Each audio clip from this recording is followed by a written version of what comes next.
మిత్రులారా, ఈరోజు నేను మనం ఎటువంటి వంట పాత్రలు వాడుతున్నామో, ఎలాంటి రోగాలతో బాధపడుతున్నామో తెలియజేయడమే కాకుండా మన పూర్వీకుల వలె మనం కూడా 100 సంవత్సరాలు సంపూర్ణ ఆరోగ్యంతో ఎలా జీవించగలమో తెలియజేయాలి అనుకుంటున్నాను.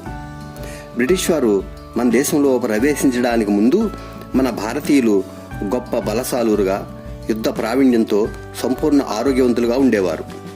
ఆ కాలంలో వారు వంట కోసం ఇత్తడి, రాగి, మట్టి పాత్రలు మాత్రమే వాడేవారు. బ్రిటిష్ వారు నెమ్మదిగా వ్యాపారం అనే నెపంతో చాపకంద నీరులా మన దేశంలో చేరి క్రమేపీ వారు మన దేశాన్ని స్వాధీనం చేసుకుని గొప్ప బలశాలురు, ధైర్యవంతులైనటువంటి మన దేశ స్వాతంత్ర సమరయోధుల్ని కారాగారాల్లో బంధించి వారిని శక్తిహీనులుగా, రోగగ్రస్తులుగా చేయడం కోసం వారి దేశంలో వారు వాడని అల్యూమినియం పాత్రలు మన దేశంలో ప్రవేశపెట్టి ఆ విషతుల్యమైనటువంటి అల్యూమినియం పాత్రలు కారాగారాల్లో ఉన్న ఖైదీలకు ఇచ్చి వారి ఆరోగ్యాన్ని దెబ్బతీయడమే కాకుండా తక్కువ ఖరీదు పేరుతో ఆ అల్యూమినియం పాత్రలు దేశం నిండా విస్తరింపచేశారు. దాంతో మన జీవన ప్రమాణ కాలం తగ్గిపోయింది. ఆ పాత్రలో వండినప్పుడు ప్రతిరోజు అల్యూమినియం కొద్ది కొద్దిగా కరిగి ఆహార పదార్థాల ద్వారా మన దేహాల్లో ప్రవేశించి క్యాన్సర్ మొదలు అనేక రోగాలకు నాంది పలికింది. మానవ దేహానికి అనేక రకాలైనటువంటి ఖనిజాలు అవసరమైనప్పటికీ అల్యూమినియం అవసరం లేదు సరిగదా. అది మన దేహంలో విషపదార్థంగా ఉండిపోతుంది.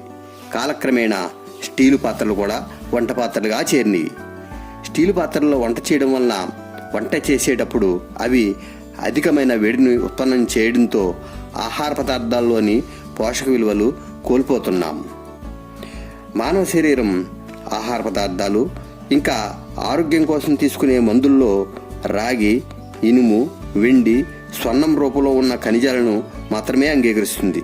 కానీ శరీరానికి అవసరం లేని అల్యూమినియం మాత్రం మానవ దేహం తనలో ఇమిడ్చుకోలేదు సరికదా, దేహాన్ని రోగగ్రస్తం చేస్తుంది.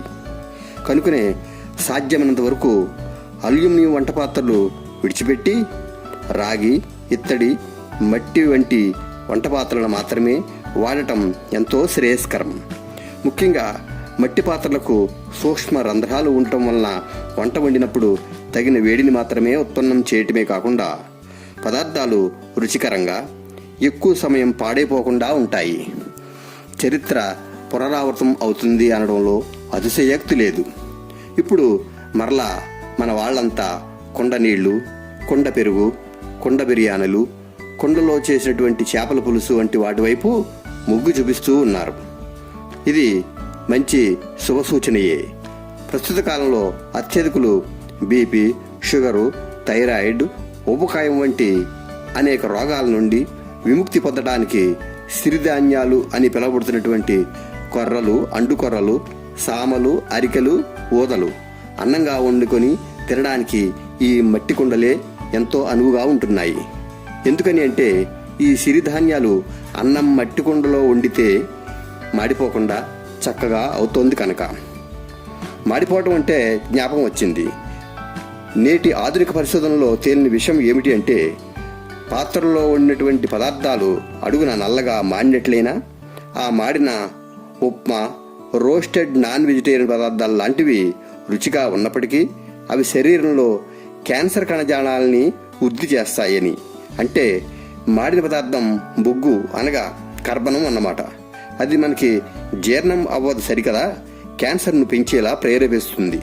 ఇంకా చెప్పాలి అంటే చాలామంది అతి తక్కువ నూనెతో అందంగా అట్టు వేసుకోవచ్చని నాన్ స్టిక్ పెనాలపై అట్టు వేసుకుంటూ ఉన్నారు.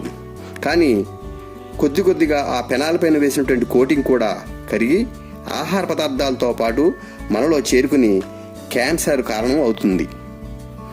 దానికి బదులుగా తక్కువ వేడితో ఇనుప పెనాలపై కూడా అందంగా దోశలు, అట్లు వేసుకోవచ్చు.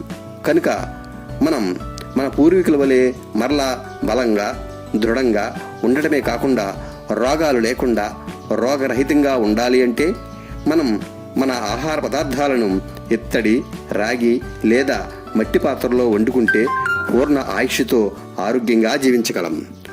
రుచి కలిగిన ఆహారం తినడమే కాకుండా ఇకపై మన భారత భూమిపై బలమైనటువంటి ఆరోగ్యమైన తెలివిగల మేధావులను శక్తివంతులను సంతానంగా పొందగలం. అప్పుడే మనమంతా మేరా భారత్ మహాన్ అని నినదించి చెప్పగలం. శుభం భూయాత్.